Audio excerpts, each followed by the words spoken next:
पार्थ पवारांच्या भेटीनंतर सुनील टिंगरेंची नाराजी दूर झाली आहे। भविष्यात पक्षामध्ये सन्मान राखला जाणार असल्याचं सांगितलं, असं टिंगरेंनी म्हटलेलं आहे। पुण्यातील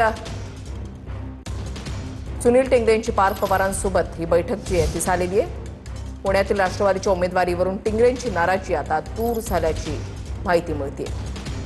सुनील आज पार्थ पवारांसोबत बैठक झाली।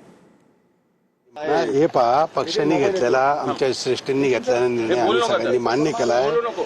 आज तुमच्या मनामध्ये जी शंका आहे, पक्ष मला कुठेही वाऱ्यावर सोडणार नाही, त्याची तुम्ही काळजी करू नका। पक्ष संघटनेसाठी आम्ही कायम काम करत राहू।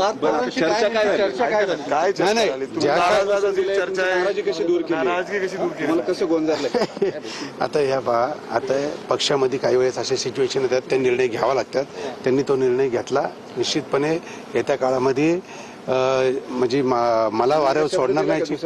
ह्या येत्या काळामध्ये मला चांगला मान सन्मान राखतील एवढी मला खात्री।